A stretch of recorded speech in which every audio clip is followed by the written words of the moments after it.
전 세계를 뒤흔든 보고서가 워싱턴에서 흘러나왔습니다. 조지아 공장의 단속 사태는 단순한 비자 문제가 아니었습니다. 그 불길은 실리콘밸리와 클락스빌, 그리고 백악관 심장부까지 번지고 있었습니다. LG 배터리 공장, 3만 개 일자리의 약속 뒤에서 검은 SUV들이 서성이고 작은 신문 기사 한 줄이 갈등의 서막을 알립니다. 아직 아무도 모릅니다. 이 작은 균열이 곧 미국 몰락의 씨앗이 될 것이란 사실을. 무슨 일인지 바로 사연 들어보시죠. 잠깐. 시청 전 구독 버튼 꼭 부탁드려요. 안녕하세요. 저는 리사 벤슨입니다. 테네시주 클락스빌의 이른 아침 공기는 늘 상쾌하지만 오늘따라 뭔가 다른 느낌이 들었어요. 클락스빌 타임즈 편집국으로 향하는 길에 평소보다 많은 사람들이 거리를 오가고 있었거든요. 모두들 어딘가 들뜬 표정이었는데 그 이유를 짐작하는 건 어렵지 않았습니다. 바로 현대자동차그룹과 LG에너지솔루션의 합작 배터리 공장 때문이었죠. 편집국에 도착하자마자 동료들의 시끌벅적한 대화 소리가 귀에 들어왔어요. 이번엔 정말 대박이야. 한국 대기업 둘이 합작으로 온다니. 상상이나 했겠어. 제 책상 옆에 앉은 스포츠 담당 기자 톰이 흥분된 목소리로 말했습니다. 리사, 너도 들었지? 우리 클락스빌이 완전히 바뀔 거라는 얘기 말이야. 현대차와 LG에너지솔루션이 손잡고 50억 달러를 투자한다잖아. 저는 커피를 한 모금 마시며 주변을 둘러봤어요. 사무실 벽에 걸린 텔레비전에서는 아침 뉴스가 흘러나오고 있었는데 당연히 현대 LG 배터리 공장 소식이 톱뉴스였습니다. 앵커는 한국의 글로벌 자동차 제조업체 현대자동차그룹과 세계 2위 배터리 제조업체 LG에너지솔루션이 테네시주에 합작 배터리 공장을 건설한다고 보도하고 있었어요. 화면에는 거대한 부지 조감도가 나타났는데 그 규모가 정말 압도적이었습니다. 3,500만 제곱피트에 달하는 부지에 연간 300만 개의 배터리팩을 생산할 수 있는 최첨단 시설이 들어선다는 설명이 이어졌어요. 이는 북미 지역 최대 규모의 전기차 배터리 생산기지가 될 것이며 약 3만 개의 직간접 일자리를 창출할 예정입니다. 편집국장인 마크 톰슨이 제게 다가왔을 때 그의 얼굴에는 평소보다 더 진지한 표정이 서려 있었습니다. 리사, 이번 현대 LG 배터리 공장 건 어떻게 접근할 생각이야? 마크는 30년 넘게 이 지역에서 기자 생활을 해온 베테랑이었는데 그의 눈빛에서는 이 사건의 중요성을 정확히 파악하고 있다는 느낌이 들었어요. 주지사 사무실에서 공식 보도자료를 보내왔는데 말이야. 마크가 손에 든 서류를 흔들어 보였습니다. 로버트 헨슨 주지사가 오늘 오후에 현대차, 미국 법인 대표와 LG에너지솔루션 임원들과 함께 기자회견을 한다고 하네. 당연히 자신의 치적으로 포장할 거고 그의 말투에서 오랜 경험에서 나온 냉소가 느껴졌어요. 저는 잠시 생각에 잠겼습니다. 물론 주지사의 기자회견도 중요하지만 정말 중요한 건 현장에서 일어나고 있는 진짜 이야기라고 생각했거든요. 마크, 저는 현장에 가보고 싶어요. 공장에서 일하게 될 사람들의 목소리를 들어보고 싶고 특히 한국에서 온 현대차와 LG 기술자들과도 직접 대화해보고 싶어요. 마크는 제 말을 듣더니 고개를 끄덕였지만 곧 현실적인 조언을 했어요. 좋은 생각이야. 하지만 독자들이 읽고 싶어하는 기사를 써야 한다는 것도 잊지 말라고. 너무 일방적으로 긍정적인 기사만 쓰면 안 돼. 균형 감각이 필요해. 그 순간 텔레비전에서 로버트 헨슨 주지사의 모습이 화면에 나타났어요. 그는 테네시주 청사 앞에서 기자들에게 둘러싸여 있었는데 자신감 넘치는 표정으로 말하고 있었습니다. 이번 현대자동차그룹과 LG에너지솔루션의 합작 투자는 테네시주 역사상 가장 큰 규모의 외국인 직접 투자입니다. 50억 달러라는 천문학적 투자 금액으로 우리 주민들에게 3만 개의 양질의 일자리를 제공할 뿐만 아니라 미국을 전기차 시대의 글로벌 리더로 만드는 핵심 거점이 될 것입니다. 헨슨 주지사의 목소리에는 확신이 가득했어요. 하지만 저는 그의 말 뒤에 숨겨진 정치적 의도도 읽을 수 있었습니다. 2년 뒤 재선을 노리는 그에게 이번 투자 유치는 분명히 큰 정치적 자산이 될 테니까요. 현대차는 미국에서 30년 넘게 성공적으로 사업을 해온 신뢰할 만한 파트너입니다. 그리고 LG에너지솔루션은 전 세계 배터리 시장을 선도하는 기술력을 보유하고 있죠. 이 두 한국 기업이 테네시를 선택했다는 것은 우리의 우수한 사업 환경과 숙련된 인력을 인정받은 것입니다. 저는 더 이상 사무실에 앉아 있을 수 없었어요. 진짜 이야기는 현장에 있다고 확신했거든요. 마크에게 현장 취재를 나가겠다고 말하고 녹음기와 카메라를 챙겨 현대 LG 배터리 공장 건설 현장으로 향했습니다. 클락스빌 외곽에 위치한 공장 부지까지는 차로 약 40분 정도 걸렸어요. 도로변에는 현대자동차 그룹 LG에너지 솔루션 환영합니다라고 적힌 현수막들이 곳곳에 걸려 있었고, 미래 자동차의 심장, 테네시에서 뛴다는 문구도 눈에 띄었습니다. 지역 주민들의 기대감이 그대로 드러나고 있었어요. 공장 부지에 도착하자 그 규모에 완전히 압도당했어요. 축구장 수백 개를 합친 것보다도 더 넓은 땅에 거대한 크레인들이 하늘을 향해 뻗어 있었고, 현대건설과 포스코건설의 로고가 새겨진 수많은 건설 장비들이 바삐 움직이고 있었거든요. 입구에는 한글과 영어로 병기된 안내판이 세워져 있었는데 현대자동차 그룹 LG에너지 솔루션 조지아 배터리 공장이라고 적혀 있었어요. 입구에서 신분을 확인한 후 임시 사무실로 안내받았는데 그곳에서 제가 처음 만난 사람이 바로 데이비드 밀러 공장장이었어요. 40대 후반의 그는 제너럴 모터스에서 20년 넘게 일해온 베테랑으로 미국 자동차 산업 현장을 누구보다 잘 아는 전문가였습니다. 안녕하세요. 클락스빌 타임즈에서 나온 리사 벤슨 기자입니다. 제가 인사를 건네자 데이비드는 따뜻한 미소를 지으며 악수를 청했어요. 기자님이시군요. 저희 현장에 관심을 가져주셔서 정말 감사합니다. 사실 이런 대규모 국제 프로젝트가 성공하려면 지역 언론의 역할이 매우 중요하거든요. 데이비드의 첫인상은 매우 진실되고 성실해 보였어요. 이번 프로젝트는 정말 특별해요. 단순한 공장 건설을 넘어선 의미가 있거든요. 현대자동차의 세계적인 자동차 제조 노하우와 LG에너지 솔루션의 최첨단 배터리 기술, 그리고 미국의 오랜 제조업 전통이 만나는 지점이니까요. 저도 처음엔 두 개의 한국 기업과 동시에 일하는 게 어떨지 걱정했지만 막상 시작해보니 서로에게 배울 점이 정말 많다는 걸 깨달았습니다.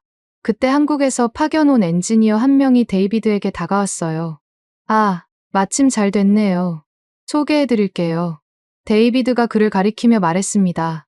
이분이 정민수 책임연구원입니다. LG에너지 솔루션 본사에서 직접 파견된 배터리 셀 제조 분야의 최고 전문가죠.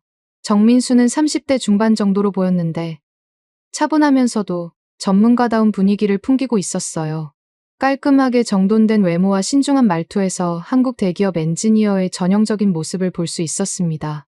안녕하세요. 정민수입니다.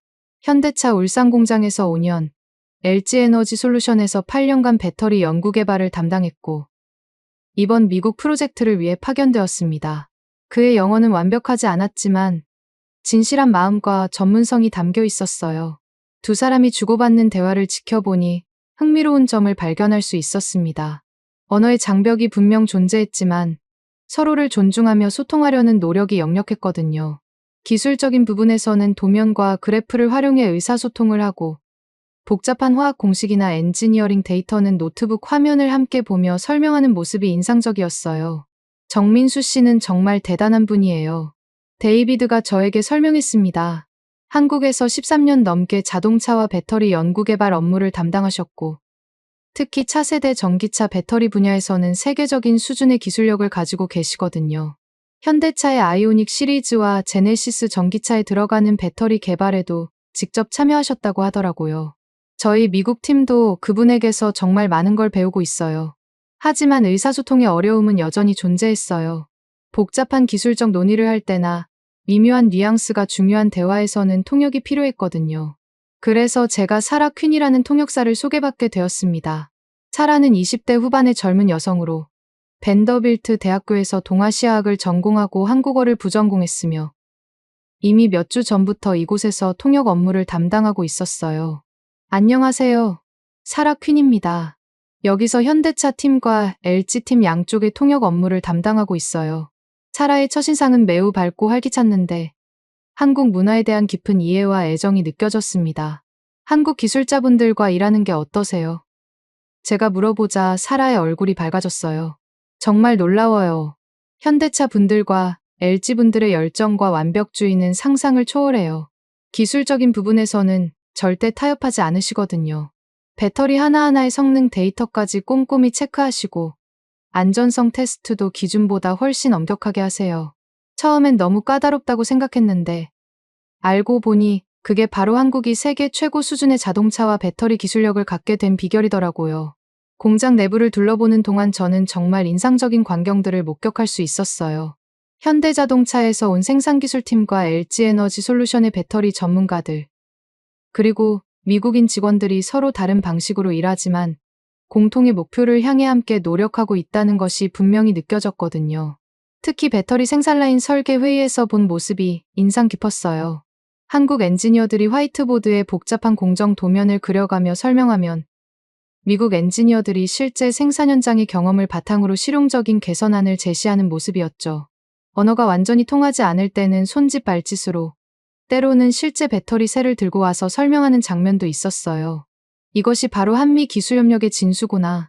제가 속으로 감탄했을 때 정민수가 저에게 다가와 말했습니다. 기자님, 저희가 여기 온 이유를 정확히 알려주셨으면 해요. 저희는 일자리를 빼앗으러 온 게 아니라 함께 미래 자동차 산업을 만들어가는 파트너로 왔거든요. 현대차와 LG의 기술을 미국 시장에 맞게 현지화하고 미국 근로자들과 협력해서 세계 최고 수준의 배터리를 만드는 것이 목표예요. 점심시간에는 더욱 감동적인 장면을 볼 수 있었어요. 현대차 기술자들과 LG 연구원들, 그리고 미국인 직원들이 함께 임시 식당에 앉아 식사를 하면서 서로의 문화에 대해 이야기를 나누는 모습이었거든요.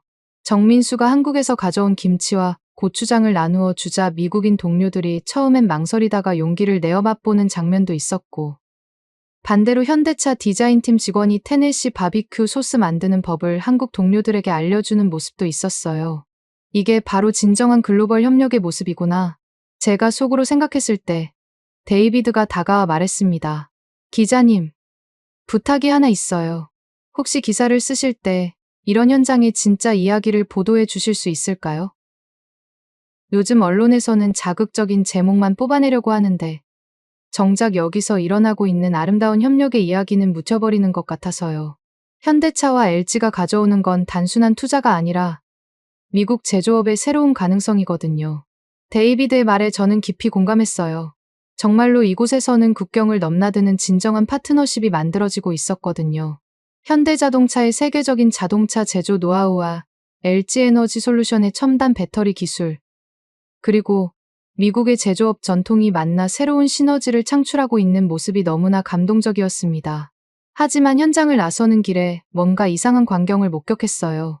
공장 입구 근처 도로변에 검은색 SUV 차량이 기술자들을 유심히 지켜보고 있는 것 같았거든요. 선글라스를 낀 남성들이 차 안에서 무언가를 촬영하거나 기록하고 있는 모습이 왠지 석연치 않았어요. 처음엔 단순히 보안업체 차량이거나 공사 관련 업체 직원들이려니 하고 넘어갔지만 뭔가 평범하지 않은 느낌이 들었습니다. 차량 번호판도 일반적인 테네시주 번호판이 아니었고 차 안의 분위기도 일반적인 건설 현장 관계자들과는 달라 보였거든요. 특히 한국인들이 지나갈 때마다 더욱 주의 깊게 관찰하는 것 같았어요. 편집국으로 돌아오는 길에 저는 오늘 본 것들을 정리하기 시작했어요. 현대자동차그룹과 LG에너지솔루션의 투자가 이 지역에 가져올 긍정적인 변화, 그리고 서로 다른 문화가 만나 만들어내는 아름다운 협력의 모습에 대해 쓰고 싶었거든요. 이런 진정한 이야기야말로 독자들이 알아야 할 내용이라고 생각했습니다.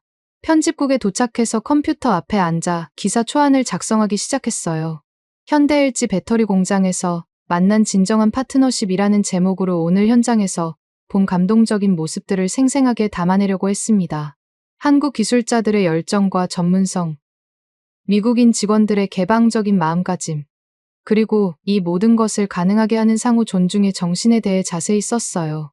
하지만 마크가 제 기사 초안을 읽어보더니 고개를 흔들었습니다. 리사, 이건 좀 그렇지 않나? 너무 일방적으로 긍정적이야. 독자들은 좀 더 균형 잡힌 시각을 원해. 외국인 투자에 대한 우려의 목소리도 분명히 있을 텐데 말이야. 특히 한국 기업 두 개가 동시에 들어오는 건데. 기술 유출이나 일자리 잠식 우려는 없을까? 마크의 지적에 저는 당황스러웠어요. 현장에서 본 것은 분명히 긍정적인 협력의 모습이었는데 왜 굳이 부정적인 측면을 만들어내야 하는지 이해가 되지 않았거든요. 하지만 마크, 제가 현장에서 본 건 정말 이런 모습이었어요. 서로 다른 문화의 사람들이 함께 일하면서 만들어내는 시너지 말이에요. 그건 알겠어. 하지만 기사는 현실을 반영해야 해. 요즘 워싱턴에서 외국인 기술자 비자 문제로 시끄럽잖아. 그런 분위기도 고려해야 한다고. 마크의 말에는 오랜 경험에서 나온 현실 감각이 담겨 있었지만 저에게는 진실을 왜곡하라는 요구로 들렸어요. 그날 저녁 집에 돌아와서도 마음이 편치 않았어요. 인터넷으로 관련 뉴스들을 찾아보니 워싱턴에서 정말로 외국인 기술자 비자 강화 법안이 논의되고 있다는 기사들이 눈에 띄었습니다. 미국 우선주의 정책의 일환으로 외국인 전문 인력에 대한 규제를 강화하겠다는 내용이었어요. 특히 일부 매체에서는 외국인 일자리 논란이 확산되고 있다며 현대차와 LG의 투자까지 정치적 이슈로 만들려는 움직임이 보였어요. 하지만 현장에서 만난 한국 기술자들은 미국인 일자리를 빼앗으러 온 것이 아니라 함께 미래 자동차 산업을 개척하는 동반자로 왔다는 것이 명백했거든요. 다음 날 아침 일찍 현대 LG 배터리 공장으로 다시 향했어요. 어제 본 것들을 더 깊이 취재하고 싶었거든요. 특히 한국 기술자들과 미국인 직원들이 실제로 어떻게 협력하고 있는지 그들의 진솔한 이야기를 들어보고 싶었습니다. 공장 부지에 도착하자 어제보다 더 많은 사람들이 바쁘게 움직이고 있었어요. 현대차 울산 공장에서 온 생산기술팀과 LG에너지솔루션 오창 공장의 배터리 전문가들이 미국 엔지니어들과 함께 열띤 토론을 벌이고 있었거든요. 차라 통역사가 그 사이를 오가며 통역을 하고 있는 모습이 인상적이었습니다. 어제 오신 기자님이시네요. 정민수가 저를 알아보고 반갑게 인사했어요. 오늘은 실제 배터리 셀 생산 공정을 설계하는 회의가 있어서 정말 바빠요. 현대차에서 요구하는 배터리 사양과 LG의 기술력을 어떻게 결합할지 논의하고 있거든요. 회의실로 안내받아 들어가니 정말 흥미진진한 광경이 펼쳐져 있었어요. 거대한 화이트보드에는 복잡한 화학 공식과 생산 공정도가 빼곡히 그려져 있었고 현대차 연구원 김철호 씨가 아이오닉6에 적용될 배터리팩의 요구사항을 설명하고 있었습니다. 이 배터리는 단순히 용량만 중요한 게 아니에요. 김철호 씨가 영어와 한국어를 섞어가며 설명했어요. 급속 충전 성능, 내구성, 안전성 모든 면에서 완벽해야 합니다. 현대차의 전기차가 테슬라와 경쟁하려면 세계 최고 수준이어야 하거든요. LG에너지솔루션에서 온 배터리 연구원 박지영 씨가 노트북을 열어 데이터를 보여주며 응답했어요. 저희 NCM 배터리 기술로는 충분히 가능해요. 다만 미국 현지 생산에서는 원재료 수급과 품질 관리가 관건이죠. 한국에서는 삼성 SDI, SK온 같은 경쟁사들과 치열하게 경쟁하면서 기술력을 키워왔는데 여기서는 그런 경쟁 환경을 어떻게 만들어낼지 고민해야 해요. 미국 엔지니어인 제임스 워커가 손을 들고 질문했어요. 한국에서는 배터리 불량률이 어느 정도 되나요? 그리고 그 품질을 여기서도 똑같이 구현할 수 있을까요? 그의 질문에 박지영 씨가 자신 있게 대답했습니다. 저희 오창 공장 기준으로는 불량률이 0.001% 미만이에요.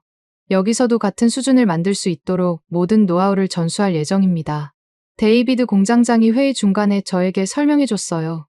보시는 것처럼 이들은 단순히 기술을 가져오는 게 아니라 세계 최고 수준의 품질 기준까지 함께 가져오고 있어요. 미국 제조업이 다시 세계 최고가 되려면 이런 협력이 반드시 필요합니다. 점심시간에 정민수와 개별 인터뷰를 할 기회가 생겼어요.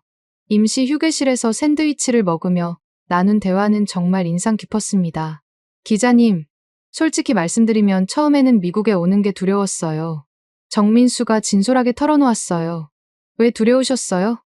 제가 물어보자 그는 잠시 생각에 잠겼다가 대답했습니다. 한국에서는 야근이 일상이고 완벽을 추구하는 문화가 있거든요. 미국 동료들이 그런 방식을 이해할 수 있을지 걱정됐어요. 그런데 막상 와보니 오히려 미국 엔지니어들이 더 창의적이고 실용적인 해결책을 제시할 때가 많더라고요. 구체적으로 어떤 부분에서 그렇게 느끼셨어요? 제가 추가로 물어보니 정민수의 얼굴이 밝아졌어요. 예를 들어 배터리 쿨링 시스템 설계할 때요. 저희는 한국에서 쓰던 방식을 그대로 적용하려고 했는데 제임스가 테네시의 기후 특성을 고려한 다른 방식을 제안했어요. 훨씬 효율적이더라고요. 그때 사라 통역사가 다가와 앉았어요. 오늘 회의 통역하면서 정말 감동받았어요. 사라가 말했습니다. 처음엔 서로 다른 방식 때문에 갈등이 있을 줄 알았는데 오히려 그 차이점들이 더 나은 해결책을 만들어내고 있어요. 한국 분들의 정밀함과 미국 분들의 유연함이 정말 잘 어울려요. 오후에는 현장 라운딩을 하면서 실제 작업 모습을 관찰할 수 있었어요. 현대차에서 온 품질관리팀 이상진 차장이 미국인 기술자들에게 현대차의 품질 기준을 설명하고 있었는데 그 모습이 인상적이었습니다. 현대차는 제네시스 브랜드로 렉서스, 벤츠와 경쟁하고 있어요. 이상진 차장이 말했어요. 그러려면 배터리 품질도 절대 타협할 수 없습니다. 한 개의 셀이라도 기준에 미달하면 전체 배터리 팩을 폐기해야 해요. 미국인 품질 관리 담당자 마이클 존슨이 놀란 표정으로 물었어요. 정말 그렇게 엄격하게 하나요? 그럼 비용이 엄청나게 올라가지 않을까요? 이상진 차장이 단호하게 대답했습니다. 초기 비용은 더 들지만 장기적으로는 브랜드 신뢰도가 훨씬 중요해요. 현대차가 미국에서 성공한 이유도 바로 이런 품질 철학 때문입니다. 그런데 현장을 둘러보다가 한 가지 우려스러운 대화를 우연히 들었어요. 미국인 직원 몇 명이 한쪽 구석에서 작은 소리로 이야기하고 있었는데 그 내용이 좀 신경 쓰였거든요. 솔직히 말해서 한국 사람들이 너무 많지 않나? 용접 담당 직원 빌 해리슨이 말했어요. 우리가 배우긴 하지만 결국 중요한 결정은 다 한국 사람들이 내리는 것 같아. 이게 정말 미국 공장이 맞나 싶을 때가 있어. 전기 담당 마크 윌슨이 동의하며 고개를 끄덕였어요. 맞아. 그리고 한국 사람들은 너무 오래 일해. 우리도 따라하라는 압박감이 느껴질 때가 있다고. 하지만 기계 정비 담당 톰 앤더슨이 다른 의견을 제시했어요. 그래도 인정할 건 인정해야지. 기술력은 확실히 뛰어나. 우리가 10년 걸려도 못할 일을 3개월 만에 해결하잖아. 이런 대화를 들으니 현장에서도 미묘한 갈등의 조짐이 있다는 걸 느낄 수 있었어요. 겉으로는 협력이 잘 되고 있는 것처럼 보이지만 내부적으로는 문화적 차이와 일하는 방식의 차이 때문에 스트레스를 받는 사람들도 있다는 것이죠. 저녁 무렵 데이비드 공장장과 단독 인터뷰를 할 수 있었어요. 그의 사무실에서 진행된 인터뷰에서 그는 솔직한 고민을 털어놓았습니다. 리사 기자님, 솔직히 말씀드리면 이 프로젝트가 성공하려면 넘어야 할 산이 많아요. 어떤 어려움들이 있나요? 제가 물어보자 데이비드가 깊은 한숨을 쉬었어요. 기술적인 부분은 문제없어요. 현대차와 LG 기술자들의 능력은 정말 세계 최고 수준이거든요. 문제는 문화적 차이와 소통 방식이에요. 한국 분들은 완벽을 추구하고 디테일에 집착하는 반면 미국 직원들은 실용성과 효율성을 중시하거든요. 구체적인 예를 들어주실 수 있나요? 제가 추가 질문을 하니 데이비드가 예시를 들어 설명했어요. 예를 들어 배터리 테스트 과정에서 한국 기술자들은 수백 번의 반복 테스트를 요구해요. 미국 엔지니어들은 그 정도면 충분하다고 생각하는데 말이죠. 처음엔 갈등이 있었지만 결과적으로는 한국 방식이 더 안전하고 신뢰할 만하다는 걸 인정하게 됐어요. 그럼 전체적으로는 긍정적이라고 보시는 건가요? 제가 확인하자 데이비드가 확신에 찬 목소리로 대답했어요. 물론이죠. 이런 문화적 차이가 오히려 시너지를 만들어내고 있어요. 한국의 정밀함과 미국의 창의성이 결합되면 정말 놀라운 결과가 나올 거예요. 다만 시간이 좀 필요할 뿐이에요. 하지만 인터뷰 도중 데이비드가 걱정스러운 표정을 지었어요. 다만 한 가지 우려되는 건 정치적인 분위기예요. 요즘 워싱턴에서 외국인 기술자들에 대한 규제를 강화한다는 얘기들이 나오고 있잖아요. 그런 분위기가 현장에도 영향을 미칠까봐 걱정이에요. 인터뷰를 마치고 나오는 길에 또다시 어제 봤던 검은 SUV들을 목격했어요.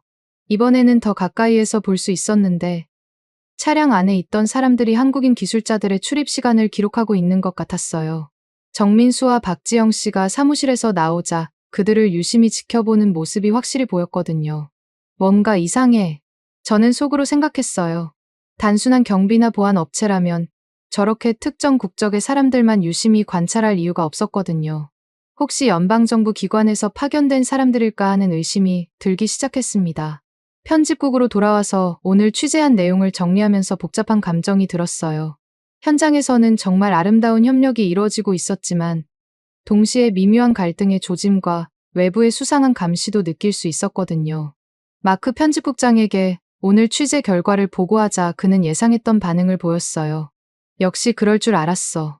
겉으로는 협력하는 것처럼 보이지만 내부적으로는 갈등이 있을 수밖에 없지. 그런 부분도 균형 있게 보도해야 해. 하지만 마크, 그런 갈등들도 결국 더 나은 결과를 만들어내고 있어요. 문제는 그런 건설적인 갈등이 아니라 정치적인 편견과 선입견이에요. 제가 반박하자 마크가 고개를 저었어요. 리사, 너는 너무 이상적으로 생각해. 독자들은 현실을 알고 싶어 해. 그날 밤 집에서 관련 뉴스들을 더 자세히 찾아봤어요. 워싱턴에서는 정말로 외국인 기술자 비자 강화 법안이 본격적으로 논의되고 있었고, 일부 정치인들이 미국 우선주의를 내세우며 외국 기업 투자에 대한 규제를 강화해야 한다고 주장하고 있었어요. 특히 공화당 소속 하원의원 몇 명이 한국 기업들이 미국 기술을 훔쳐간다는 주장까지 하고 있다는 기사를 봤을 때는 정말 어이가 없었어요. 현장에서 본 것은 정반대였거든요. 한국 기술자들이 자신들의 노하우를 아낌없이 전수하고 있었으니까요. 더 충격적인 건 일부 극우 매체에서 외국인 일자리 침탈, 기술 종속 위험 같은 자극적인 제목으로 기사를 쏟아내고 있다는 점이었어요. 현대 LG 배터리 공장까지 정치적 논란의 대상으로 만들려는 움직임이 보였거든요. 이런 분위기가 계속되면 정말 문제가 될 수도 있겠구나. 저는 불안한 마음으로 생각했어요. 현장에서 본 아름다운 협력이 정치적 이해관계와 편견 때문에 위기에 빠질 수도 있다는 생각이 들었거든요. 평상시와 같은 오후였어요. 편집국에서 다른 기사들을 정리하고 있던 저에게 갑자기 톰이 소리쳤습니다. 리사, 큰일 났어. 지금 당장 텔레비전 봐. 화면을 돌아보니 충격적인 장면이 펼쳐지고 있었어요.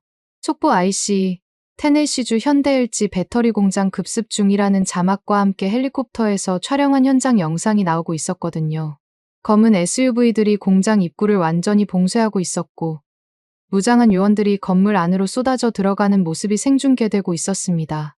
세상에, 저는 말문이 막혔어요. 불과 몇 시간 전까지만 해도 평화롭게 일하고 있던 그곳이 순식간에 전쟁터 같은 모습으로 변해 있었거든요. 마크 편집국장이 급히 달려와 소리쳤어요. 리사, 지금 당장 현장으로 가. 이건 완전히 예상 밖이야. 저는 카메라와 녹음기를 급히 챙겨 공장으로 향했어요. 도로에는 이미 각종 언론사 차량들이 몰려들고 있었고, 경찰들이 교통을 통제하고 있었습니다. 공장 입구 근처까지 가니 정말 끔찍한 광경이 펼쳐져 있었어요. 거대한 체인 링크 펜스가 SUV들에 의해 완전히 파괴되어 있었고, IC 요원들이 방탄복을 입고 무전기로 소통하며 작전을 지휘하고 있었어요. 헬리콥터가 공장 상공을 맴돌고 있었고, 장갑차까지 동원된 상황이었습니다. 가장 충격적이었던 건 수백 명의 사람들이 수갑을 찬 채로 연행되고 있는 모습이었어요. 정민수가 2명의 요원에게 붙잡혀 나오는 모습을 봤을 때 저는 정말 분노가 치밀어 올랐어요. 그는 완전히 당황한 표정으로 주변을 두리번거리고 있었는데 무슨 일이 일어나는지 이해하지 못하는 것 같았거든요. 왜요? 제가 뭘 잘못했나요? 저는 정당한 비자를 가지고 있어요. 라고 영어로 외치는 그의 목소리가 멀리서도 들렸어요. 사라가 정민수에게 달려가려다가 IC 요원에게 거칠게 밀쳐지는 장면도 목격했어요. 통역이 필요해요. 이분들이 무슨 일인지 모르고 있어요. 사라가 절규하듯 소리쳤지만 요원들은 아예 들은 척도 하지 않았어요. 오히려 한 요원이 사라를 향해 방해하지 말고 물러서라고 위협적으로 말하며 밀어냈습니다. 저는 기자증을 들고 현장에 접근하려 했지만 한 IC 요원이 제 앞을 가로막았어요. 여긴 출입금지 구역입니다. 뒤로 물러서세요. 저는 기자입니다. 취재할 권리가 있어요. 제가 항의하자 그는 더욱 단호하게 말했어요. 지금은 연방 수사가 진행 중입니다. 방해하시면 체포될 수 있어요. 하지만 저는 포기할 수 없었어요. 다른 각도에서 현장을 관찰하며 카메라로 상황을 기록하기 시작했습니다. LG에너지솔루션에서 온 박지영 연구원도 연행되고 있었는데 그녀는 임신 중이라는 얘기를 들었던 터라 더욱 충격적이었어요. 요원들은 그런 개인적 상황은 전혀 고려하지 않는 것 같았습니다. 현대차에서 온 김철호 차장은 연행되면서도 계속 소리쳤어요. 저희는 정당한 비자를 받고 왔습니다. 회사에서 발급받은 모든 서류를 확인해 보세요. 하지만 IC 요원들은 그의 말을 무시하고 강제로 차량에 밀어 넣었어요. 더 충격적인 광경은 계속해서 펼쳐졌어요. 현대 엔지니어링에서 온 건설 기술자들 200여 명도 줄줄이 연행되고 있었고, LG 협력사 직원들 250여 명도 같은 운명을 맞고 있었어요. 총 300명이 넘는 한국인들이 마치 범죄자처럼 취급받고 있는 모습을 보니 정말 가슴이 미어졌어요. 데이비드 공장장이 절망적인 표정으로 현장을 지켜보고 있는 모습도 봤어요. 그는 IC 지휘관으로 보이는 사람에게 다가가 뭔가 항의하고 있었지만 상대방은 냉정하게 고개를 저을 뿐이었어요. 이분들은 저희 핵심 기술진입니다. 이렇게 연행하시면 공장 운영이 완전히 마비되어 미국인 직원들도 충격과 분노에 휩싸여 있었어요. 제임스 워커가 눈물을 흘리며 말했어요. 정민수는 제 친구예요. 지난 몇 달 동안 함께 일하면서 정말 많은 걸 배웠는데 이럴 수가 있나요? 톰 앤더슨도 주먹을 불끈 쥐며 분노를 표출했어요. 이건 말이 안 돼요. 저 사람들은 범죄자가 아니라 우리 동료였다고요. 가장 가슴 아팠던 건 한국 기술자들의 표정이었어요. 그들은 완전히 이해할 수 없다는 듯한 표정으로 연행되고 있었거든요. 정민수가 마지막으로 뒤돌아보며 데이비드에게 외쳤어요. 데이비드, 제 책상 서랍에 있는 기술 자료들 잘 부탁해요. 그리고 가족에게 연락 좀. 그의 말이 끝나기도 전에 차 문이 닫혔어요. IC 요원 중 한 명이 기자들을 향해 간단한 브리핑을 했어요. 오늘 우리는 불법 체류 및 비자 위반 혐의로 외국인 475명을 체포했습니다. 이 중 300명 이상이 한국 국민으로 확인됩니다. 이는 미국의 이민법 시행을 위한 정당한 조치입니다. 그의 목소리는 감정이 전혀 없는 기계적인 톤이었어요. 한 기자가 질문했어요. 이들은 모두 정당한 취업 비자를 소지하고 있는 것으로 알려져 있는데 어떤 위반 사항이 있었나요? IC 대변인이 차갑게 대답했어요. 대부분이 단기 방문 비자나 전자여행허가로 입국했으나 실제로는 노동에 종사하고 있었습니다. 이는 명백한 비자 조건 위반입니다. 저는 그 말을 듣고 정말 화가 났어요. 기술 지도와 노동의 구분을 어떻게 그렇게 자의적으로 판단할 수 있다는 건지 도저히 이해할 수 없었거든요. 특히 정민수 같은 고급 기술자들은 단순 노동이 아니라 첨단 기술을 전수하러 온 전문가들이었는데 말이에요. 공장 내부는 완전한 혼돈 상태였어요. 생산 라인이 즉시 중단되었고 남아있는 미국인 직원들은 어쩔 줄 몰라 하며 서로를 바라보고만 있었어요. 핵심 기술진 300명이 한꺼번에 사라지자 복잡한 배터리 생산 공정을 진행할 수 있는 사람이 아무도 없었거든요. 사라가 저에게 달려와 울먹이며 말했어요. 기자님, 이건 너무 잔인해요. 정민수 씨는 어제까지만 해도 미국 동료들과 함께 기술 개발에 대해 열정적으로 이야기하고 있었는데 갑자기 범죄자 취급을 받다니요. 데이비드 공장장은 완전히 망연자실한 상태였어요. 리사 기자님, 이건 단순한 이민 단속이 아니에요. 누군가 의도적으로 이 프로젝트를 망가뜨리려는 거예요. 그의 목소리에는 분노와 절망이 섞여 있었어요. 300명의 핵심 기술진이 한꺼번에 사라졌어요. 이제 공장 가동률은 0%가 될 수밖에 없어요. 더 충격적인 사실은 IC 요원들이 한국 기술자들의 개인 소지품과 노트북, 심지어 휴대폰까지 모두 압수했다는 점이었어요.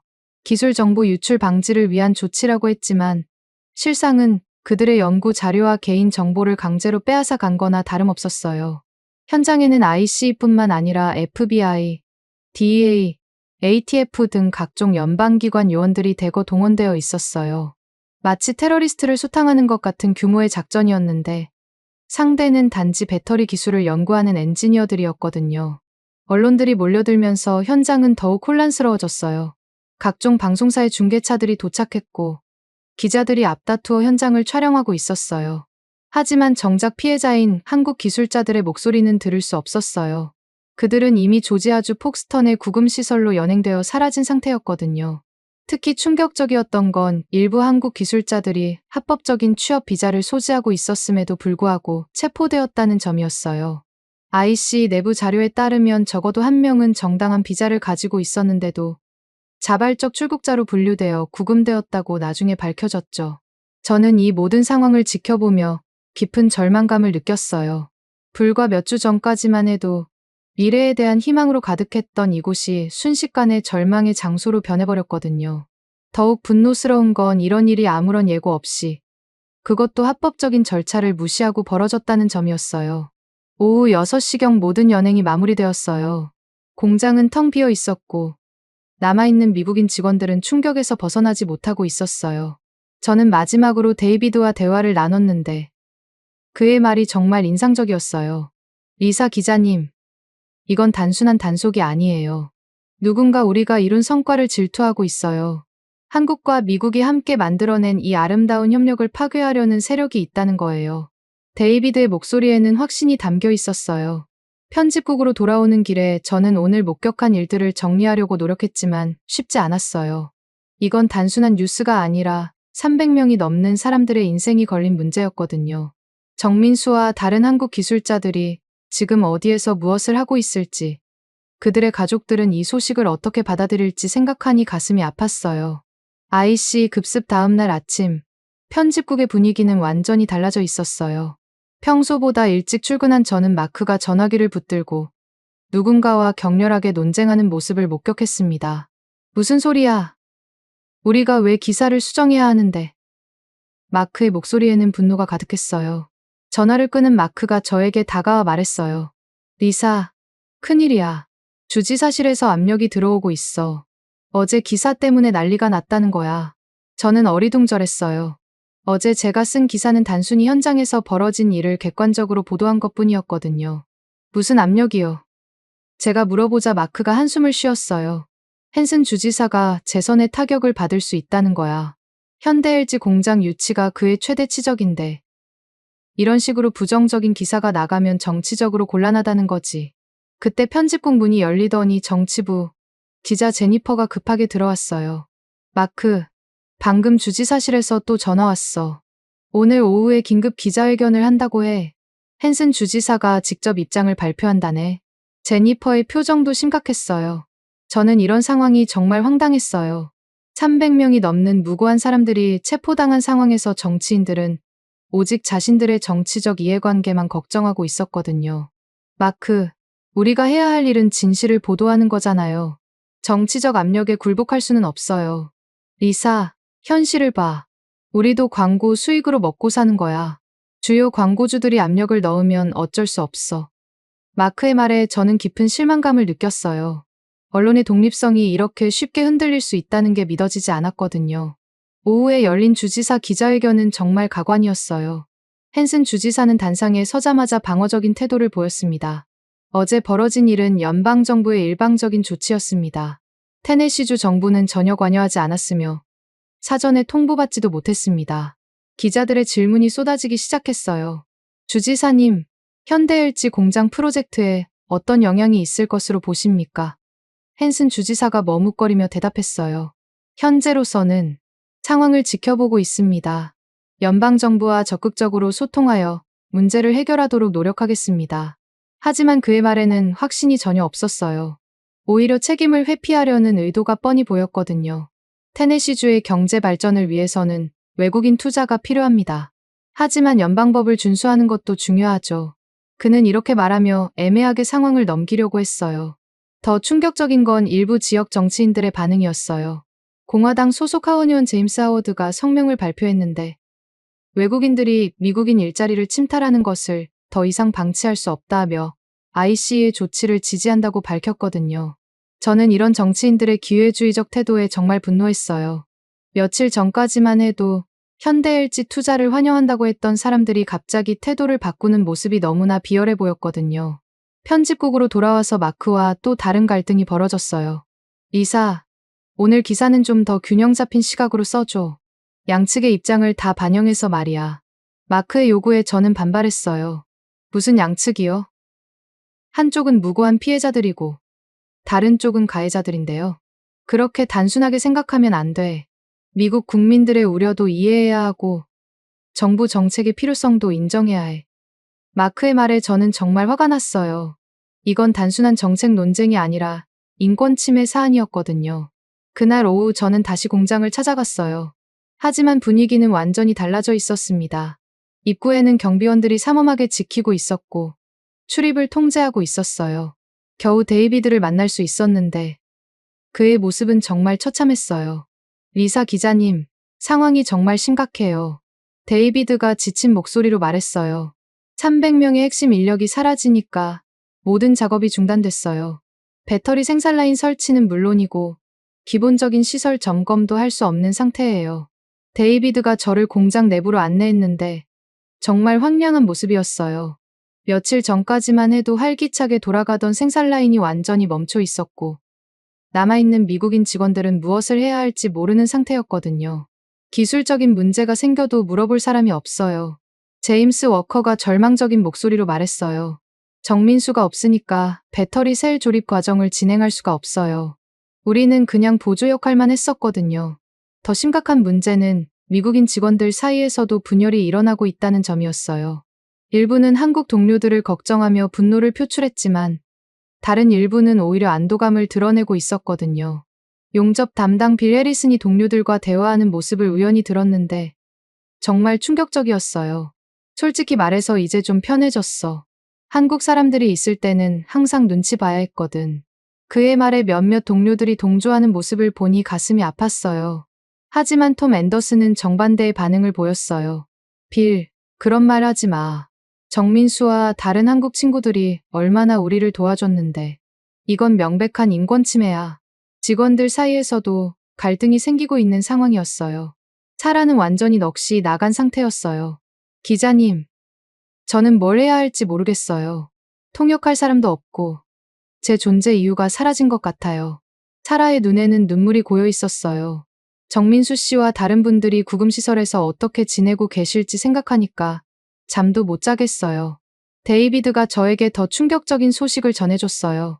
한국 본사에서 긴급 회의를 했대요. 투자 계획을 전면 재검토한다는 얘기도 나오고 있어요.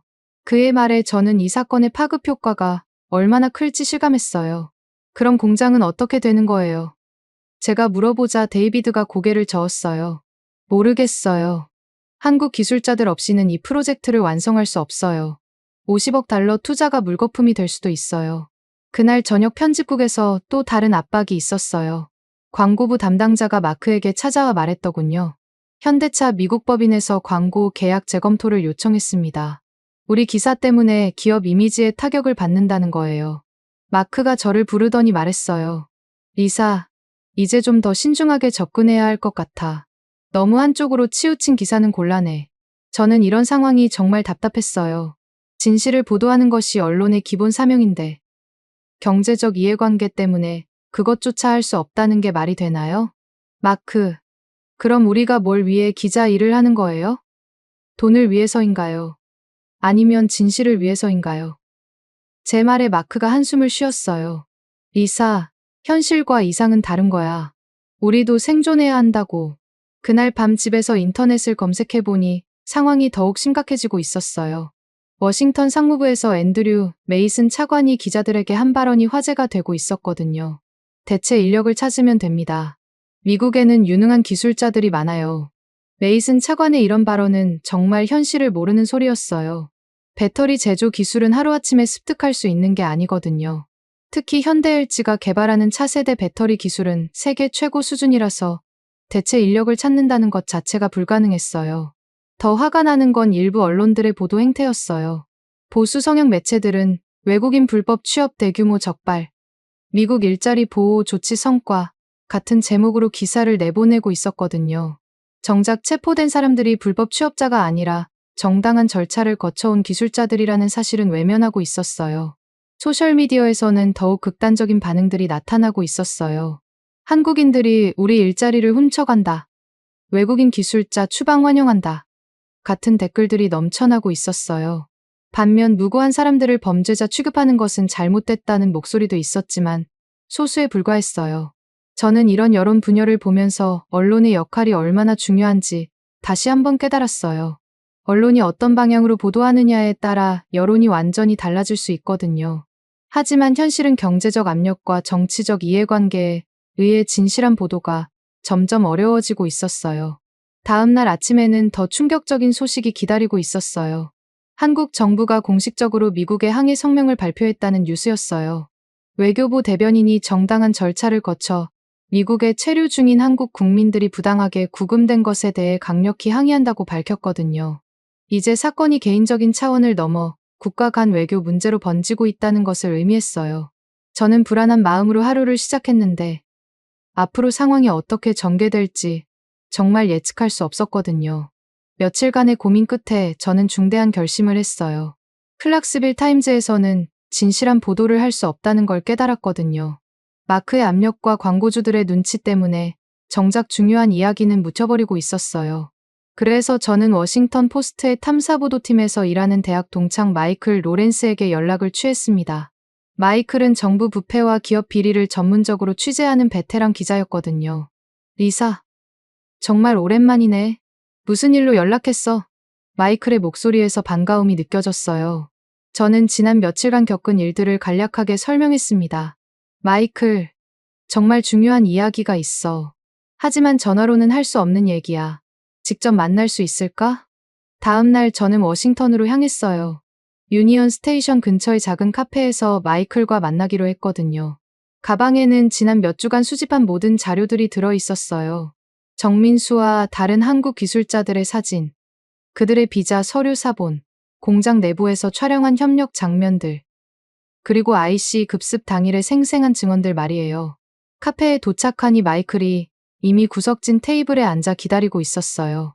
40대 초반의 그는 워싱턴 정가에서 진실의 사냥개라고 불릴 정도로 끈질긴 취재력으로 유명했거든요. 리사, 얼굴이 많이 상했네. 무슨 일이 그렇게 힘들었어? 마이클이 걱정스러운 표정으로 물어봤어요. 저는 가방에서 자료들을 꺼내며 말했습니다. 마이클, 이건 단순한 이민 단속 사건이 아니야. 훨씬 더 큰 그림이 있어. 저는 처음부터 차근차근 설명하기 시작했어요. 현대 LG 배터리 공장에서 일어나고 있던 아름다운 협력의 모습부터 정치적 분위기의 변화, 그리고 마침내 벌어진 충격적인 급습까지 모든 것을 상세히 털어놓았습니다. 마이클은 제 이야기를 들으면서 계속 메모를 하고 있었어요. 정말 흥미로운 이야기네. 특히 급습 전에 목격한 검은 SUV들 얘기가 중요해 보여. 그리고 IC가 합법적 체류자까지 구금했다는 부분도 큰 문제고. 제가 정민수의 사진을 보여주자 마이클의 표정이 진지해졌어요. 이 사람이 바로 내가 말한 배터리 전문가구나. 정말 젊어 보이는데 이런 사람을 왜 위험인물 취급했을까? 마이클이 사진을 자세히 들여다보며 말했어요. 마이클, 이건 개인의 문제가 아니야. 미국과 한국 간의 신뢰 관계 자체에 균열이 생기고 있어.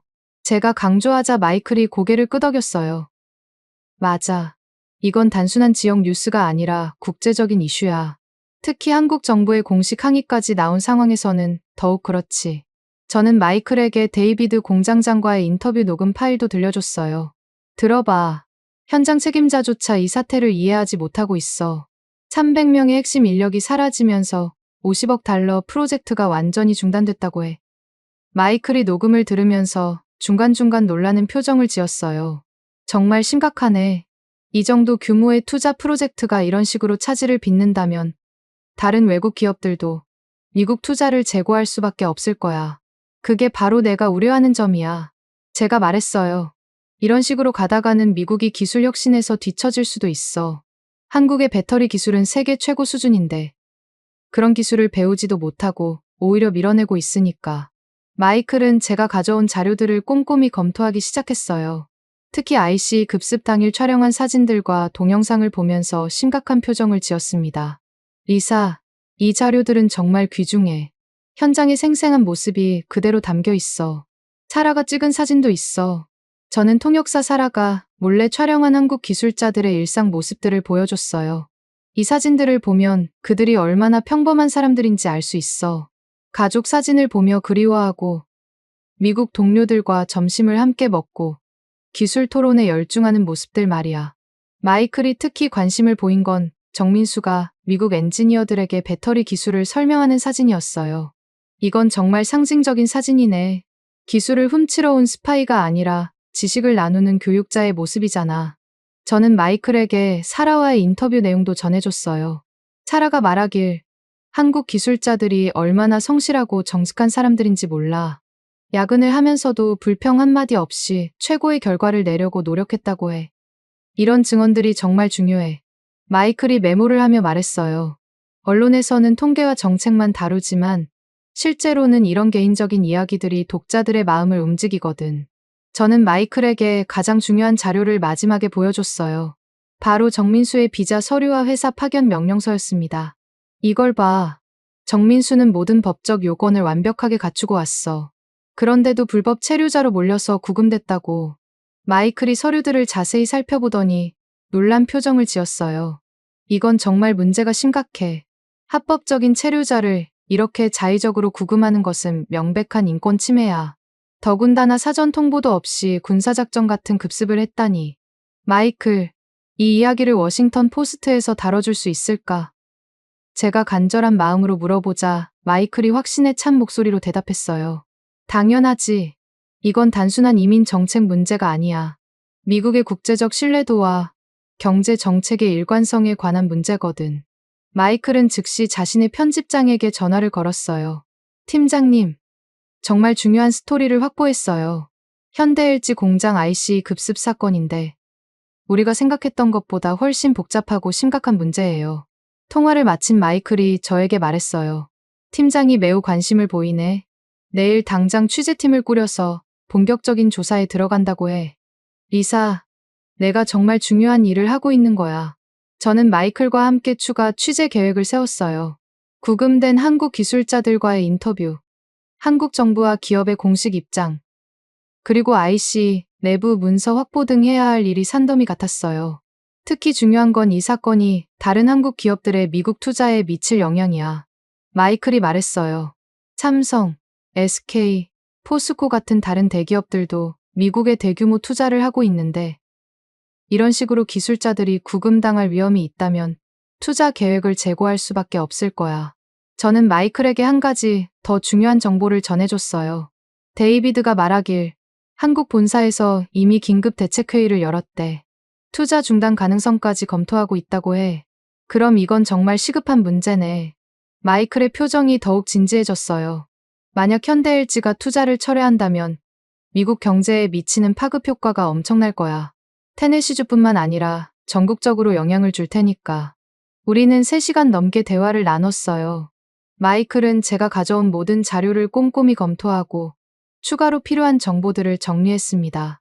리사, 정말 훌륭한 취재야. 이런 현장 중심의 보도가 바로 진짜 저널리즘이라고 할 수 있어. 카페를 나서면서 마이클이 저에게 말했어요. 3일 후에 일면 톱기사로 나갈 예정이야. 제목은 한미 기술협력의 그림자 IC 급습이 드러낸 이민정책의 모순으로 잡고 있어. 저는 마이클과 헤어지면서 복잡한 심정이었어요. 한편으로는 진실이 세상에 알려질 수 있다는 기대감이 있었지만 다른 한편으로는 이런 방식으로 고발을 해야 하는 현실이 안타까웠거든요. 워싱턴에서 클락스빌로 돌아오는 기차 안에서 저는 정민수의 사진을 다시 한번 들여다봤어요. 그의 맑은 눈빛과 진실한 미소를 보니 가슴이 아팠어요. 지금 그는 구금시설에서 어떤 심정으로 지내고 있을까요? 편집국에 도착하니 마크가 저를 기다리고 있었어요. 리사, 어디 갔다 왔어? 연락도 안 되고. 그의 표정에서 뭔가 불안해하는 기색이 역력했어요. 워싱턴에 잠깐 다녀왔어요. 제가 간단히 대답하자 마크가 의심스러운 눈빛으로 저를 쳐다봤어요. 워싱턴에? 무슨 일로? 개인적인 일이었어요. 저는 더 이상 자세히 말하고 싶지 않았어요. 그날 밤 집에서 저는 마이클에게서 온 문자를 확인했어요. 리사, 정말 대단한 스토리야. 편집장이 특별팀을 꾸려서 심층 취재에 들어간다고 해. 곧 전국이 이 이야기를 알게 될 거야. 저는 창문 밖을 보며 생각에 잠겼어요. 며칠 후면 이 조용한 클락스빌이 전국적인 관심의 중심에 서게 될 테고 정민수와 다른 한국 기술자들의 이야기가 수많은 사람들에게 전해질 거예요. 과연 이것이 그들에게 도움이 될까요? 아니면 더 큰 문제를 일으킬까요? 3일 후 아침, 편집국의 분위기가 완전히 뒤바뀌어 있었어요. 워싱턴 포스트의 일면 톱 기사가 전국을 뒤흔들어 놓았거든요. 한미 기술협력의 그림자 IC 급습이 드러낸 이민정책의 모순이라는 제목의 기사가 나가자마자 모든 주요 언론사들이 후속 보도에 나섰어요. 마크가 신문을 들고 제게 다가왔을 때 그의 얼굴은 창백했어요. 리사, 이게 내가 한 짓이야? 워싱턴 포스트 기사에는 제가 제공한 자료들이 그대로 활용되어 있었거든요. 정민수의 사진과 인터뷰, 데이비드 공장장의 증언, 그리고 현장에서 촬영한 생생한 사진들이 모두 실려 있었어요. 마크, 저는 진실을 알리고 싶었을 뿐이에요. 제가 담담하게 대답하자 마크가 화를 내며 소리쳤어요. 너 때문에 우리 신문사가 어떻게 될지 생각해봤어. 현대차에서 광고 계약 해지 통보가 왔다고. 하지만 저는 후회하지 않았어요. 워싱턴 포스트 기사가 나간 후 전국적으로 엄청난 반향이 일어나고 있었거든요.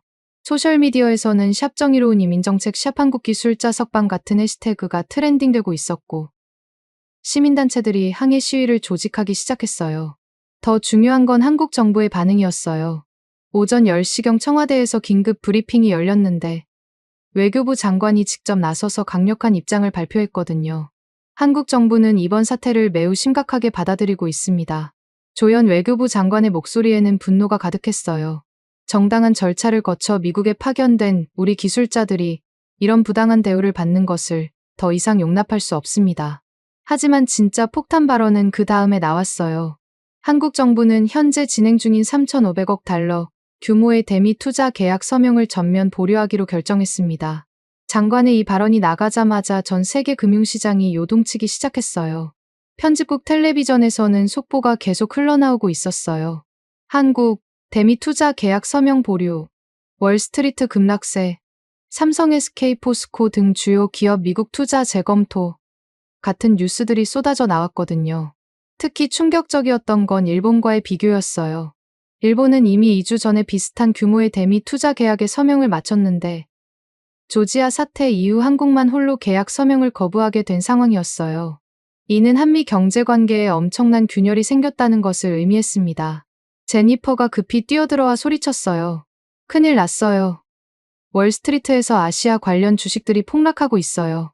특히 한국 기업에 투자한 미국 펀드들이 패닉 상태래요. 마크가 텔레비전 볼륨을 높이니 CNBC 앵커의 목소리가 선명하게 들렸어요. 한국의 투자 보류 결정으로 인해 다우존스는 개장 직후 500포인트 이상 하락했습니다. 투자자들은 다른 아시아 국가들도 비슷한 결정을 내릴 수 있다는 우려를 표명하고 있습니다. 오후에는 더욱 극적인 상황이 벌어졌어요. 미국 대표단이 긴급히 서울로 파견된다는 소식이 전해진 거예요. 국무부 차관과 상무부 차관이 포함된 고위급 대표단이 오늘 밤 비행기로 한국으로 떠난다는 거였어요. 이제 정말 국제적인 사안이 되었네. 톰이 놀란 표정으로 말했어요. 클락스빌의 작은 사건이 이렇게 큰 파장을 일으킬 줄 누가 알았겠어? 하지만 미국 정부의 초기 반응은 실망스러웠어요. 백악관 대변인이 기자들에게 한 발언을 들어보니 상황의 심각성을 전혀 이해하지 못하고 있는 것 같았거든요. 미국은 합법적인 이민 정책을 시행하고 있을 뿐입니다. 한국 정부의 과민 반응은 이해하기 어렵습니다. 대변인의 이런 발언이 나가자 한국 여론은 더욱 악화되었어요. 특히 상무부의 앤드류 메이슨 차관이 기자들에게 한 말은 정말 기름에 불을 붓는 격이었어요. 대체 인력을 찾으면 됩니다. 3,500억 달러 투자를 포기하는 것은 한국에게 더 큰 손실이 될 것입니다. 메이슨 차관의 이런 오만한 태도는 한국뿐만 아니라 미국 내에서도 비판을 받았어요. 민주당 소속 하원의원들이 즉시 성명을 발표해 외교적 무례함의 극치라고 비난했거든요. 저녁 무렵에는 한국에서 더욱 강력한 메시지가 전해졌어요. 현대자동차그룹 정의선 회장이 직접 기자회견을 열고 입장을 발표한 거예요. 우리는 미국을 신뢰하고 50억 달러를 투자했습니다. 하지만 우리 직원들이 범죄자 취급을 받는 상황에서는 더 이상 협력을 지속하기 어렵습니다. 정 회장의 목소리에는 깊은 실망감이 배어 있었어요. 더 충격적인 발언이 이어졌어요. 현대자동차그룹은 미국 내 모든 신규 투자를 중단하고 기존 투자도 재검토하겠습니다. 우리 임직원들의 안전이 보장되지 않는 곳에서는 사업을 할 수 없습니다. LG에너지솔루션도 비슷한 입장을 발표했어요. 구금된 우리 직원들이 모두 석방되고 명예가 회복될 때까지 미국 투자 확대 계획을 전면 중단합니다. 이런 한국 기업들의 연쇄적인 투자 중단 선언은 미국 경제계에 큰 충격을 주었어요. 특히 테네시주는 완전히 패닉 상태에 빠졌거든요. 헨슨 주지사가 긴급 기자회견을 열었지만 그의 모습은 며칠 전과는 완전히 달랐어요. 저는 연방정부에 강력히 항의하겠습니다. 테네시 주민들의 일자리와 경제가 위험에 처했습니다. 헨슨 주지사의 목소리는 떨리고 있었어요. 차기 선거를 겨냥해 유치했던 최대 치적이 물거품이 될 위기에 처한 거죠. 그날 밤 저는 데이비드에게서 전화를 받았어요. 리사 기자님, 상황이 정말 심각해졌어요. 한국 본사에서 공식 지시가 내려왔는데 모든 건설 작업을 중단하라는 거예요. 정말요? 제가 놀라서 물어보니 데이비드가 한숨을 쉬었어요. 네. 내일부터 공장 건설이 완전히 멈춰요. 그리고 미국에 남아있는 한국 직원들도 모두 본국으로 철수한다고 해요. 데이비드의 목소리에는 절망감이 가득했어요. 50억 달러 프로젝트가 이렇게 끝날 줄은 꿈에도 몰랐어요. 3만 개 일자리도 물거품이 되고 정말 안타까워요. 더 충격적인 소식도 들려왔어요. 살아도 그만둔다고 해요. 통역할 사람이 없어졌으니까 더 이상 필요 없다는 거죠. 그 애가 얼마나 상심했는지 몰라요. 저는 사라에게도 전화를 걸어봤어요. 그녀의 목소리에는 깊은 슬픔이 담겨 있었어요. 기자님, 정민수 씨와 다른 분들이 아직도 구금시설에 있어요. 가족들은 걱정으로 잠도 못 자고 있고, 이 모든 게 너무 부당해요. 그분들 상황은 어때요? 제가 물어보자 사라가 울먹이며 대답했어요. 변호사들이 노력하고 있지만 쉽지 않아요. IC에서는 송환 절차를 진행하겠다고 해요. 그럼 정민수 씨는 앞으로 몇 년간 미국에 입국할 수 없게 돼요. 그날 밤 뉴스에서는 더욱 충격적인 소식이 전해졌어요. 삼성전자와 SK하이닉스도 미국 투자 계획을 재검토하겠다고 발표한 거예요. 반도체 분야에서도 한미 협력에 균열이 생기기 시작한 거죠. 이제 정말 돌이킬 수 없는 강을 건너버린 것 같아. 제가 속으로 생각했을 때 마이클에게서 문자가 왔어요. 리사, 내가 시작한 일이 역사를 바꾸고 있어. 이제 전 세계가 주목하고 있어. 하지만 저는 복잡한 심정이었어요. 진실을 알리려고 했던 일이 이렇게 큰 파장을 일으킬 줄은 몰랐거든요. 정민수와 다른 한국 기술자들을 돕고 싶었는데 오히려 상황이 더 복잡해진 것 같았어요. 다음 날 아침 뉴스를 보니 미국 대표단이 서울에 도착했다는 소식이 나왔어요. 하지만 한국 정부의 반응은 차가웠어요. 사과와 재발 방지 약속이 먼저라는 입장을 고수하고 있었거든요. 특히 한국 여론은 완전히 돌아서 있었어요. 관세 25% 내더라도 굴욕적인 투자는 하지 말자. 미국이 먼저 사과해야 한다. 같은 목소리가 압도적이었어요. 어떤 여론조사에서는 80% 이상이 투자 중단을 지지한다고 나왔어요. 미국 경제계는 더욱 초조해하고 있었어요. 월스트리트 저널은 한국 투자 없이는 미국 제조업 부활 불가능, 트럼프 정부의 이민정책이 경제정책과 충돌 같은 사설을 내보냈어요. 이제 정말 양국 관계가 최악의 위기에 빠진 상황이었어요. 정민수 같은 개인의 운명을 넘어서 국가 간 신뢰 자체가 무너지고 있는 것 같았거든요. 과연 이 위기를 어떻게 해결할 수 있을까요? 일주일이 지난 후 상황은 누구도 예상하지 못한 방향으로 흘러가고 있었어요. 미국 대표단의 서울 방문은 완전한 실패로 끝났고 한국 정부는 더욱 강경한 입장을 고수하고 있었습니다. 그리고 마침내 미국 대통령이 직접 나서게 되었어요. 오후 8시 백악관 집무실에서 대통령의 긴급 TV 연설이 시작되었습니다. 전국의 모든 방송사가 생중계를 했고 저희 편집국도 숨을 죽이며 화면을 지켜보고 있었어요. 동료 미국인 여러분, 대통령이 카메라를 응시하며 말했어요. 오늘 저는 최근 조지아주에서 벌어진 이민 단속 작전에 대해 말씀드리려 합니다. 그의 표정은 평소보다 더욱 단호해 보였어요. 미국은 법치국가입니다. 우리의 이민법 시행은 정당하며 필요한 조치였습니다. 대통령의 말에 저는 가슴이 싸늘해졌어요. 이건 사과가 아니라 정당화였거든요. 일부에서는 과도한 조치였다고 비판하지만 우리는 미국 국민의 안전과 일자리를 보호해야 할 의무가 있습니다. 대통령이 계속 말했어요. 외국인 기술자들이 적법한 절차 없이 일하는 것을 방치할 수는 없습니다. 더 충격적인 발언이 이어졌어요. 한국이 투자를 철회한다면 그것은 그들의 선택입니다. 미국에는 다른 파트너들이 있고 우리 자체의 기술력도 충분합니다. 대통령의 이런 오만한 태도에 저는 정말 분노가 치밀어 올랐어요. 연설이 끝나자마자 편집국이 술렁이기 시작했어요. 이건 완전히 잘못된 메시지야. 톰이 고개를 저으며 말했어요. 사과는커녕 오히려 정당화하고 있잖아. 마크도 당황한 표정이었어요. 이러면 한국 정부가 더욱 강경하게 나올 텐데 정말 관계 회복이 어려워질 것 같아. 과연 예상대로였어요. 1시간 후 청와대에서 즉시 반박 성명이 나왔습니다. 미국 대통령의 연설은 우리의 정당한 우려를 완전히 무시한 것으로 매우 유감스럽게 생각합니다. 한국 정부는 3,500억 달러 투자 계약 서명을 무기한 보류하기로 확정했습니다. 다음 날 아침, 한국의 조치는 정말 단호했어요. 한국 정부가 공식적으로 모든 신규 대미 투자를 중단한다고 발표한 거예요.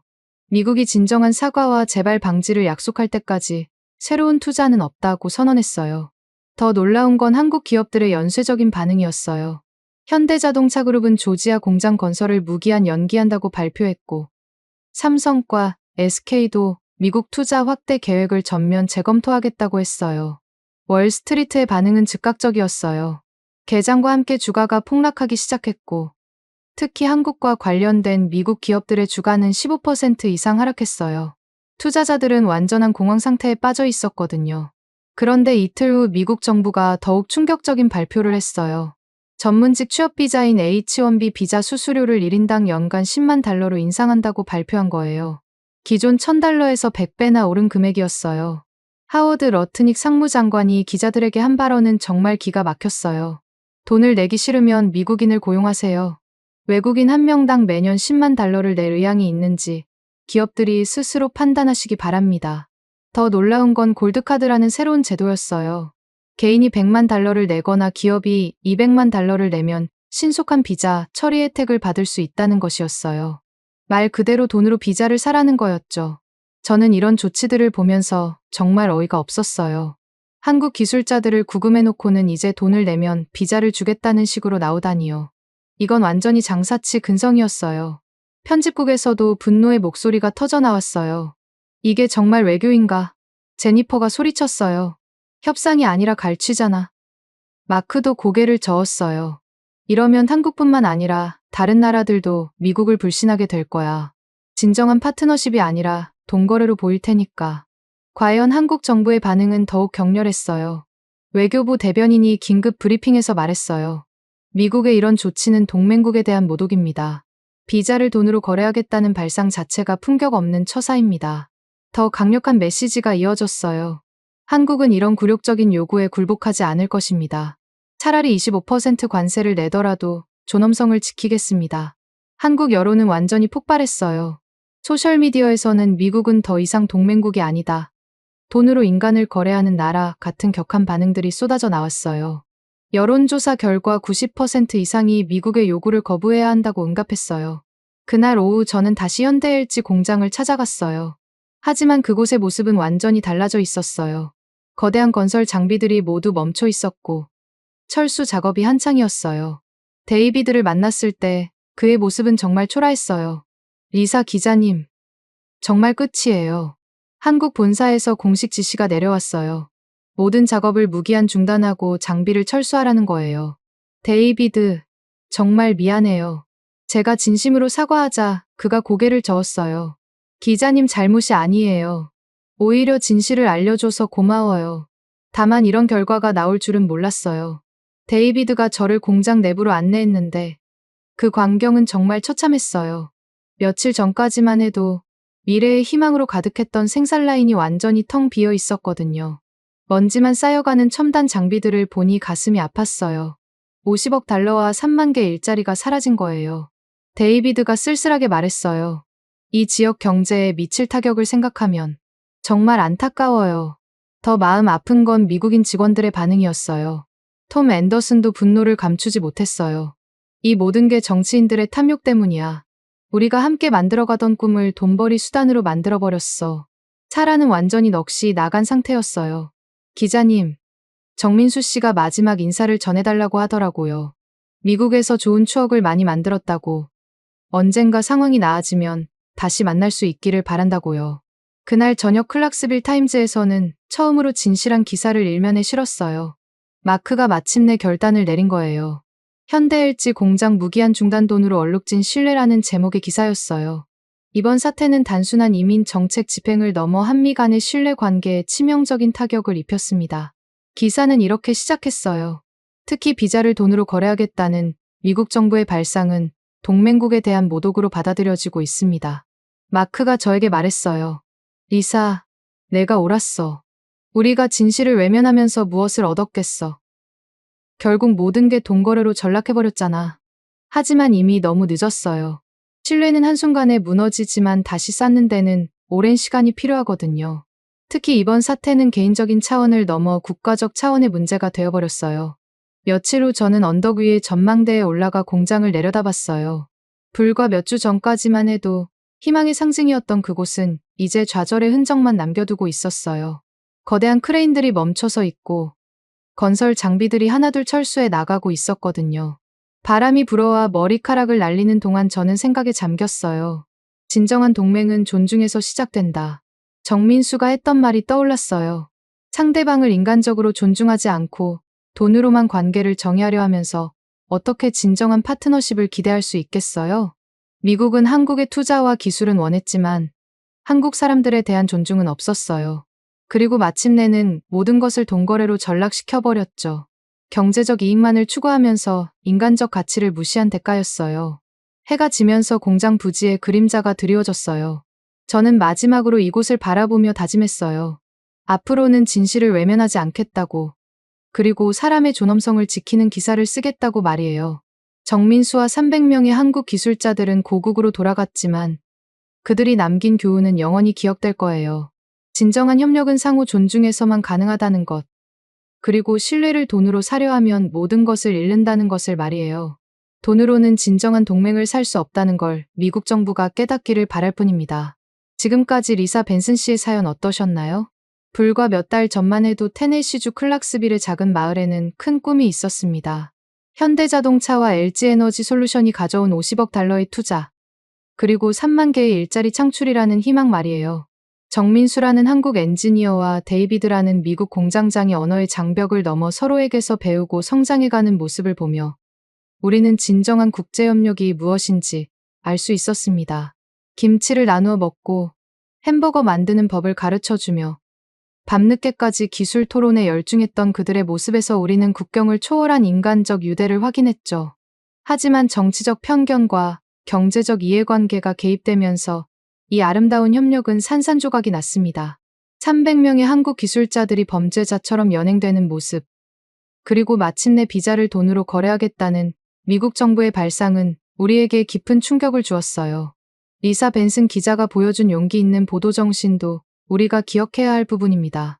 진실을 외면하지 않고 경제적 압력에 굴복하지 않으며 끝까지 인간의 존엄성을 지키려 했던 그녀의 모습에서 진정한 언론인의 자세를 배울 수 있었죠. 여러분도 일상에서 이런 경험 있으시죠? 처음엔 서로 다르다고 생각했지만 함께 일하고 대화하다 보면 공통점이 더 많다는 걸 깨닫게 되는 순간들 말이에요. 정민수와 데이비드의 관계가 바로 그런 것이었습니다. 안타깝게도 현대일지 공장은 무기한 중단되었습니다. 오늘 이야기를 통해 우리가 얻을 수 있는 교훈은 명확합니다. 진정한 동맹과 협력은 경제적 이익이나 정치적 계산이 아닌 상호 존중과 인간적 신뢰에서 시작된다는 것입니다. 그리고 한번 깨진 신뢰를 회복하는 것은 정말 어렵지만 그렇다고 포기해서는 안 된다는 것이죠. 여러분도 주변의 다양한 사람들과 만날 때 편견이나 선입견보다는 열린 마음으로 상대방을 이해하려고 노력해 보시기 바랍니다. 작은 관심과 배려가 모여 더 나은 세상을 만들어갈 수 있을 테니까요. 여러분들의 생각을 댓글로 남겨주세요. 여러분의 관심이 더 좋은 콘텐츠를 만드는 원동력이 됩니다. 감동을 향한 여정, 감동여행이었습니다. 감사합니다.